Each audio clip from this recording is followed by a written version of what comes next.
छोटी सी बात करते सारे सर ये इशू खत्म हो गया मिनिस्टर साहब, ये इशू हमारा खत्म हो गया, हमें जरूरत नहीं है इशू रिजॉल्व, बजट की तरफ हम आ जाएंगे। जी सर जी दो छोटे छोटे सवाल हैं। एक तो पिछली जो प्रेस कॉन्फ्रेंस थी आपने कहा था कि पॉपुलेशन को एनएफसी के रिसोर्स डिस्ट्रीब्यूशन से डी लिंक कर रहे हैं। फेडरल गवर्नमेंट कैसे अकेले ये फैसला ले सकती है सूबों से पूछे बगैर? जी आपने प्रेस कॉन्फ्रेंस में सर कहा था कि एनएफसी को डी लिंक कर रहे हैं पॉपुलेशन से। दूसरा सर नहीं फिर मेरी साथ साथ सुनते जाएं। कोई ऐसी चीज़ नहीं होगी जो सूबों के मुशावरत के बगैर होगी। मैंने दो चीज़ें बात की हैं अराउंड एनएफसी। वन इज़ कि हमने उस पे जो नॉमिनेशंस हैं वो मंगवा ली हैं, उसके लिए रिक्वेस्ट कर दी है। दूसरा ये है कि प्राइम मिनिस्टर साहब ने खुद ऐलान किया है कि अगस्त में एनएफसी कमीशन को बुलाया जाएगा, उसको देखा जाएगा। हो सकता है वो उससे पहले भी चीज़ आ जाए। तो कोई चीज़ ऐसी नहीं हो सकती including the national fiscal pact which we have signed with the provinces, because वो revenue, expenditure, governance तीनों चीज़ों पे हम ऑलरेडी एक चीज़ साइन कर चुके हैं।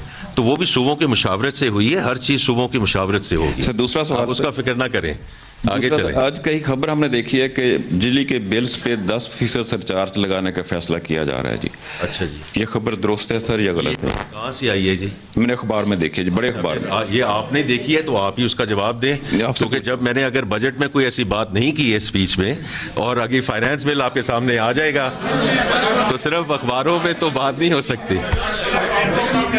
सर सिर्फ इतना बता दें, आगे आप सर बता दें सरचार्ज लग रहा है कि नहीं लग रहा, इतना बता दें। बात पूरी होने सर इतना बता दें सरचार्ज लग रहा है कि नहीं लग रहा, और एक एडिशनल कैप रिमूव हो रही। ठीक है सर एडिशनल चीज गाड़ी साहब ने एक्सप्लेन किया था सर, कैप रिमूव करने की है, तो किसी किस्म का कोई एडिशनल सरचार्ज लगाने की कोई ना डिस्कशन है ना कोई फैसला है। दूसरा सर एक छोटा सा एक आखिरी सवाल सर, बताइए सर आखिरी सवाल। Chairman senate, deputy chairman senate, chairman senate, deputy chairman senate, speaker, deputy speaker की सैलरी 2,05,000 से बढ़ाकर। डीजी साहब जरा आप रेगुलेट कर लेना, क्योंकि अगर एक दोस्त बात कर रहे हैं तो दो दोस्त तो इकट्ठे बात नहीं कर सकते। सारे खामोश रहे प्लीज।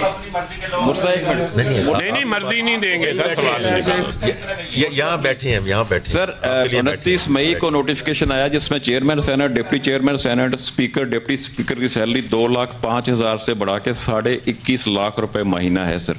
इसमें कोई बड़ी रकम इन्वॉल्व नहीं है शायद, लिया क्या अखलाकी तौर पे कोई जवाज है जहां एक तरफ 30,000 सैलरी नहीं मिलती किसी को, दूसरी तरफ एकदम 2,50,000 से बढ़ाकर 21.5 लाख रुपए बनती है सर? ये नहीं, मैं सुन ले ना बात, साथ साथ सुनते जी। मेरा सवाल खत्म हो गया, आप मुकम्मल कर लें। वो क्या सवाल? ओके, तो अगर आप, क्योंकि सारे आप खुद इस चीज़ को कवर करते हैं और करते रहे हैं सर, मेरे से बहुत ज़्यादा एक्सपीरियंस है आप, तो आप ये ज़रूर देखिएगा कि आखिरी दफ़ा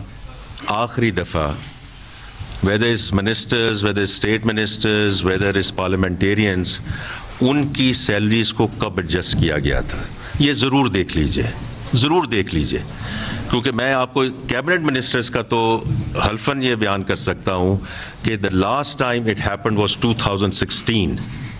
2016 में, आज 2025 है। अगर हम आज, आप सर बात कर रहे थे कि गवर्नमेंट के मुलाजमीन, प्राइवेट सेक्टर मुलाजमीन, उनका 10% होना चाहिए, 15% होना चाहिए, 20% होना चाहिए, तो इन पार्लियामेंटेरियंस का भी अगर आप हर साल कम से कम, और कुछ नहीं तो थ्रू द साइकिल इन्फ्लेशन को अगर आप देखें 5, 5.5, 6% 2016 में ये हुआ, आज 9। सर आप इसको मैं कहूँगा काइंडली कि इसका CAGR निकाल लीजिए, आप मेरे से बहुत ज़्यादा समझदार हैं, कि अगर ये होता रहता तो फिर ये एकदम वाली बात ना होती। ये एकदम वाली बात उस वक्त होती है जब 9 साल से कुछ चीज़ ना हुई हो। ये है उस एकदम का जवाब।